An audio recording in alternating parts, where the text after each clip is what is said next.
Hello friends, welcome to my YouTube channel. हमारे इस YouTube channel में आप सबका बहुत बहुत स्वागत है और आशा करती हूँ कि आप सब अच्छे होंगे। तो ज़्यादा बातें ना करते हुए आज मैं आप लोगों के लिए एक क्राइम बेस्ड स्टोरी लेकर के आई हूँ। ये घटना 7 जून 2023 की है, जो 56 वर्षीय मनोज साने और सरस्वती वैद्या की है।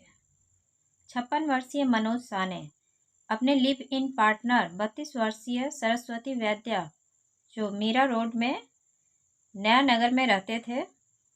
आरोप है कि मनोज ने अपने लिव इन में रहने वाली पार्टनर की बेरहमी से हत्या करके उसे बेरहमी से हत्या की, फिर लाश को पेड़ काटने वाले कटर से काटा और लाश के कई टुकड़े किए। फिर कुकर में उसे पकाया और पकाने के बाद मिक्सर में पीस करके कुछ डिस्पोज किया वॉशरूम में और कुछ कुत्तों को खिला दिया। ये मानवता को काफ़ी शर्मसार करती है। जब इंसान ऐसे काम करते हैं तो पता नहीं वो अपने दिल और दिमाग को कहाँ पे रख लेते हैं या उनकी मानसिक स्थिति क्या होती है, ये समझ के परे है। अगर हम लोग किसी को चोट लगते भी देखते हैं, एक इंसान के अंदर ऐसी इंसानियत तो होती है कि अगर दूसरे इंसान को कष्ट होता है तो हमें सुन के भी कष्ट होती है। लेकिन कुछ लोग ऐसे होते हैं जिन्हें किसी तरह की कोई फीलिंग ही नहीं होती। पता नहीं वो उसके दिमाग कैसी हो जाती है या फिर उसके अंदर क्या होता है, वो इंसान होता भी है या नहीं, ये कहा नहीं जा सकता है। तो चलिए ये कहानी मैं स्टार्ट करती हूँ। यह कहानी मनोज और सरस्वती की है। मनोज 54 ईयर्स का था और सरस्वती 32 ईयर्स की थी। मनोज एक अनाथ इंसान था और वो पढ़ने लिखने में बहुत ही तेज था। उसने औद्योगिकी प्रशिक्षण से IIT में डिग्री प्राप्त की थी और वो मुंबई कमाने के उद्देश्य से आया था। उसे ऐसा लगा था कि मेरी डिग्री काम आ जाएगी और मुझे जॉब मिल जाएगा। ये सोच कर के वो कमाने के लिए एक अच्छी जॉब पाने के उद्देश्य से मुंबई चला जाता है और वो मुंबई में जाने के बाद उसे जॉब नहीं मिलती है। तब वह क्या करता, तो वो किसी तरह वहाँ पे एक राशन के दुकान में, बोरीवली में वो एक राशन के दुकान में काम पे लग जाता है और वहीं वो काम करने लगता है। उस दुकान में जितने भी लोग आते थे वो उनसे अच्छे से बात किया करता था। उसका बिहेवियर अच्छा था। और यहाँ सरस्वती जो थी, उसकी मुलाकात मनोज से उसी दुकान में होती है, राशन के दुकान में, और धीरे धीरे दोनों में बातचीत होने लगती है और वो एक दूसरे से घुलने मिलने लगते हैं।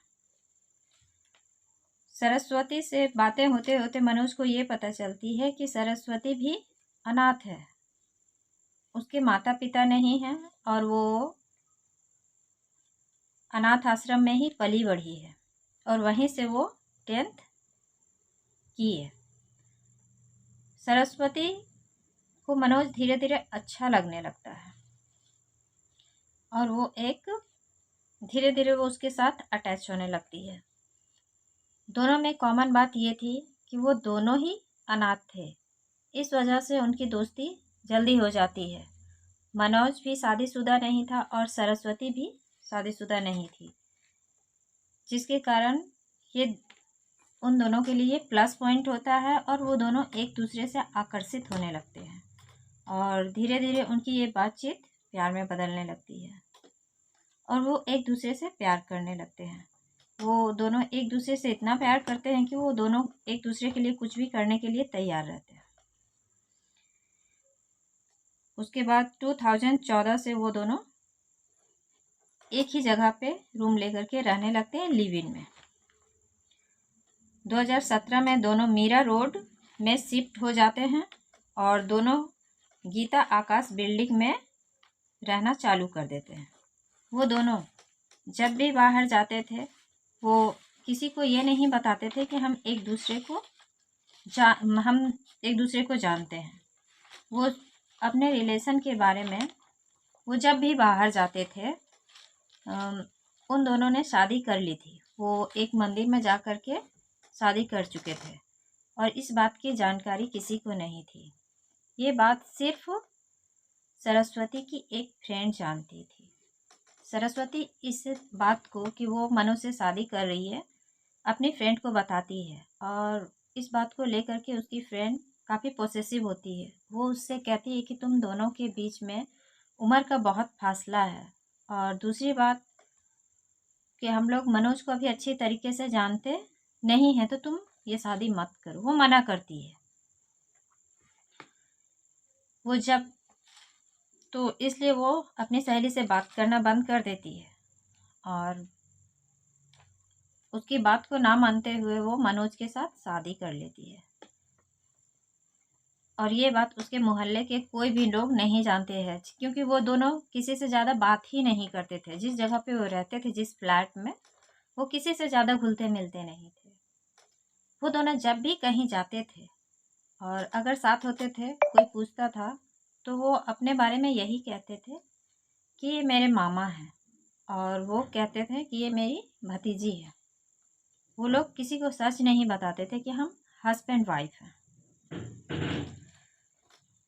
वो कमरा नंबर और वो जिस कमरे में रहते थे उस कमरे का नंबर 704 था।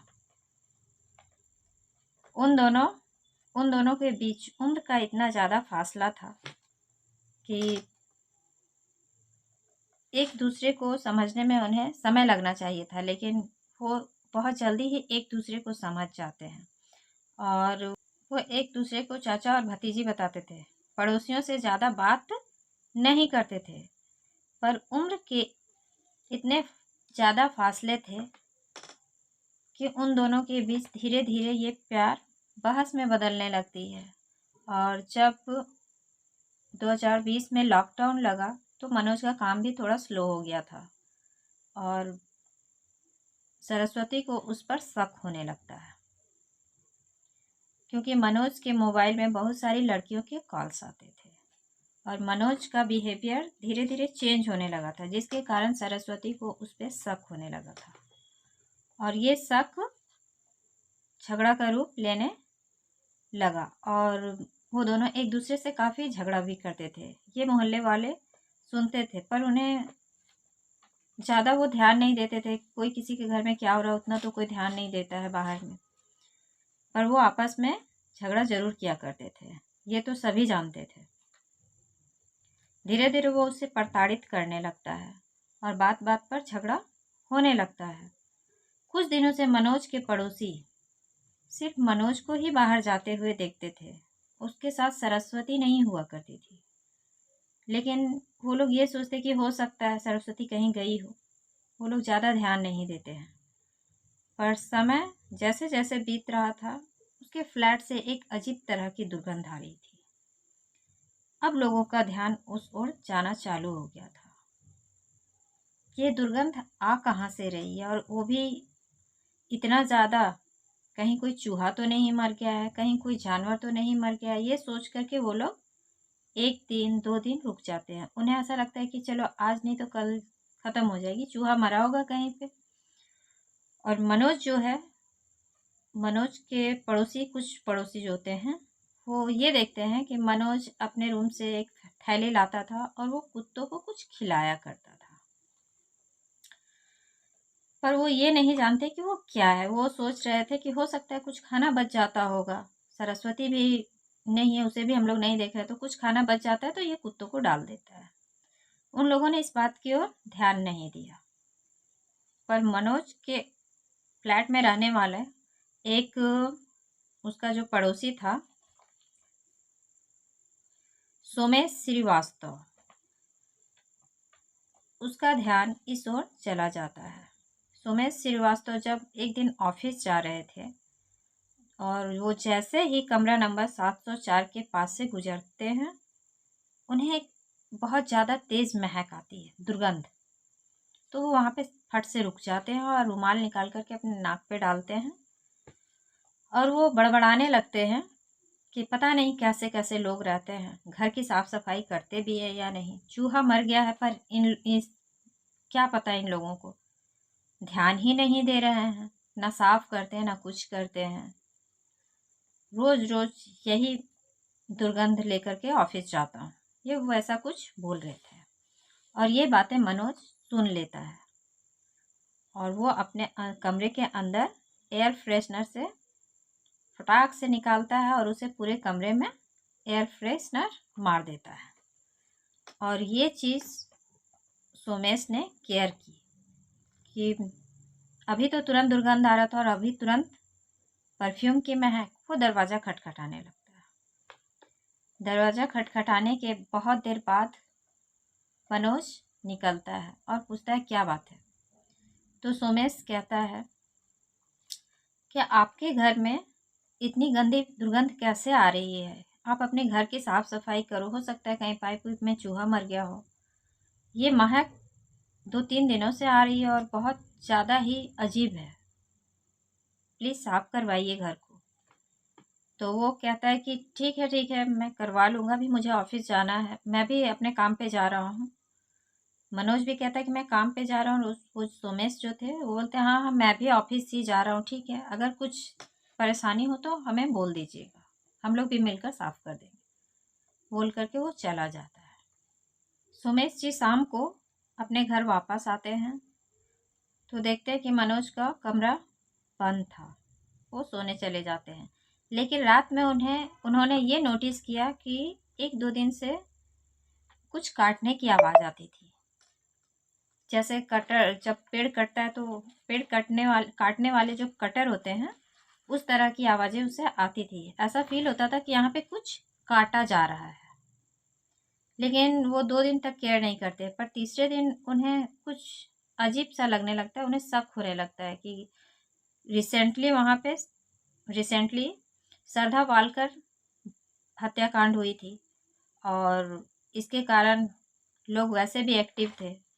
तो उन्हें ये शक होता है कि हो ना हो कुछ गलत तो नहीं हो रहा है और हम लोग इग्नोर कर रहे हैं। ये सोच करके वो अपने सामने जो चौकीदार होता है उन्हें वो कुछ बताते हैं कि कुछ तो गड़बड़ लग रहा है। अगर चूहा मरा होता तो क्या हमें इतने दिनों तक बदबू आती। और मैं तो उनसे जाकर के मनोज से बोला भी हूँ कि घर साफ करने के लिए, तो क्या आज उन्हें मिल नहीं जाता चूहा ढूंढने से, कुछ तो है। वो ऐसा जाकर के चौकीदार से बोलते हैं और बदबू थी वो खत्म होने का नाम नहीं ले रही थी। इसके लिए उन्होंने बिल्डिंग प्रबंधन को इसकी जानकारी दी। फिर बिल्डिंग प्रबंधन ने पुलिस को इसकी जानकारी दी और बताया कि यहाँ पे काफ़ी दिनों से बदबू आ रही है और रूम नंबर 704 में कटर से भी कुछ काटने की आवाज़ आती रहती है, लेकिन घर में कोई इसी तरह का काम नहीं चल रहा टाइल्स का या मार्बल का जो कुछ काटा जाए, तो प्लीज़ चेक जरूर करें। और पुलिस आती है चेक करने के लिए। और जैसे ही पुलिस ने घर का दरवाज़ा खोला, मनोज उस समय घर पे नहीं था, वो ताला बंद करके कहीं गया हुआ था। और पुलिस घर का ताला तोड़ती है और घर के अंदर जाती है और घर के अंदर का नज़ारा देख करके पुलिस के होश उड़ जाते हैं और साथ ही साथ पड़ोसियों के भी जो उनके साथ रहते थे। वो जब अंदर जाते हैं और ढूंढना चालू करते हैं तो ढूंढने के क्रम में वो बेडरूम और किचन में चले जाते हैं। वहाँ जाने के बाद वो जो देखते हैं, ये देखने के बाद लोगों की आंखें खुली की खुली रह जाती है। वहाँ पे एक कटर रखा हुआ था जिसे पेड़ काटा जाता है, आरी था और इलेक्ट्रिक कटर भी था। बिस्तर पर काले रंग के प्लास्टिक सीट बिछी हुई थी। फर्श पर खून बिखरा हुआ था। सरस्वती की चोटी बेड के नीचे रखी हुई थी। किचन में 3 बाल्टियां थीं जिनमें सरस्वती के शरीर के टुकड़े रखे हुए थे और वो बाल्टियां खून से भरी हुई थी। कुकर में कुछ अधपका हुआ मांस था जो उबाला गया था और मिक्सर ग्राइंडर में भी पिसा हुआ मांस था। वहाँ खड़ा रहना पुलिस के लिए और वहाँ के लोगों के लिए काफ़ी भारी हो रहा था। वहाँ इतनी दुर्गंध फैली हुई थी कि वहाँ खड़ा रहना संभव नहीं हो पा रहा था। पुलिस को सारी बात समझ आ जाती है कि यहाँ पे क्या हुआ है, और उन्होंने जो भी वहाँ पे मांस के टुकड़े थे वो सारे कलेक्ट किए, और वहाँ एयर फ्रेशनर के भी कई बोतलें रखी हुई थी। ये सब लेने के बाद पुलिस वहाँ से निकलने को थी, तब तक मनोज अपने रूम में सीढ़ियाँ से चढ़ कर के आ रहा था, और सीढ़ियों के से चढ़ के आने के क्रम में मनोज को पुलिस की वैन दिख जाती है, और मनोज ये देख लेता है कि हमारे घर में कुछ चहलकदमी हो रही है, यानी कि कुछ भीड़ जुटा हुआ है। मनोज समझ जाता है कि यहाँ पे पुलिस आ चुकी है। तब मनोज वहाँ से भागने की कोशिश करने लगता है, और वो दौड़ता, जैसे ही भागने के लिए तैयार होता है, नीचे और भी पुलिस थी, वो उसे दबोच लेती है, और मनोज पुलिस कस्टडी में अपना जुर्म कबूल नहीं करता है। वो ये कहता है कि सरस्वती ने खुद सुसाइड किया है, वो जहर खा करके सुसाइड की है, जिस कारण से मुझे ये डर हो गया था कि पुलिस मुझ पे शक करेगी, इसलिए मैं लाश को ठिकाने लगा रहा था। पर पुलिस जब मनोज का मोबाइल सर्च करती है, उसमें जितने भी कॉल्स आए थे वो सारे चेक किए जाते हैं, तब उन्हें ये पता चलता है कि मनोज के पास एक नहीं कई लड़कियों के नंबर हैं जिनसे मनोज बातें किया करता था, चैटिंग करता था, वीडियो कॉल करता था। ये सब देखने के बाद पुलिस उसके अच्छे से खातिरदारी करती है, और जब उसकी कुटाई होती है तो वो ये एक्सेप्ट कर लेता है कि हाँ, पहले तो वो कहता है कि नहीं, मैं एक HIV पीड़ित हूँ, मेरा लड़कियों के साथ कोई संबंध नहीं है। पर पुलिस जब उसे अच्छे से पीटती है, और पुलिस तो पहले ही समझ चुकी थी कि ये सुसाइड नहीं है, ये मर्डर है, लेकिन वो उसके मुंह से ही सुनना चाह रही थी, तो मनोज फिर एक्सेप्ट करता है कि हाँ, सरस्वती को मैंने ही मारा है। सरस्वती को ये पता चल गया था कि मैं कई लड़कियों से बातें करता हूँ, और इसलिए हमारे बीच में झगड़े होने शुरू हो गए थे।